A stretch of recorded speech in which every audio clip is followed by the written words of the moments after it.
Good morning friend. आज माझा 20 days आहे वर्कआउटचा आणि आज माझा वर्कआउट बॅक बायसेप आहे म्हणून सुरुवात केलेली आहे लॅटपुलपासून.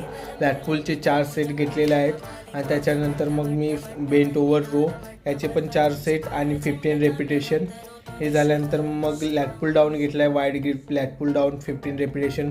बरेच दिवस झाले लाईट वेट वर्कआउट चालू होता, मग मी आज थोडंसं हेवी ॲड केलेलं आहे माझ्या वर्कआउटमध्ये. तुम्ही पाहू शकता लॅटपुल डाऊनला 60 kg लावलेला आहे. याचे पण 4 सेट 15 रेपिटेशन. त्यानंतर सीटेड रो बॅक घेतलेला आहे, हे पण हेवीच घेतलं आणि याचे पण 4 सेट 15 रेपिटेशन. त्यानंतर स्टँडिंग पुल ओव्हर याचे पण 3 सेट घेतले 15 रेपिटेशन.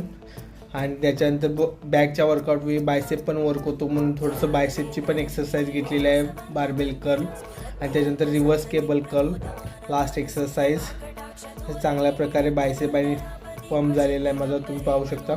आणि त्याच्यानंतर थोडंसं म्हटलं पोझिंगची प्रॅक्टिस केलेली आहे, तुम्ही पाहू शकता. ट्रायसेप चांगल्या प्रकारे दिसत आहे, बायसेप पण पंप झालेला आहे. आणि अशा प्रकारे माझा आजचा वर्कआउट फिनिश झालेला आहे. Thank you so much friend.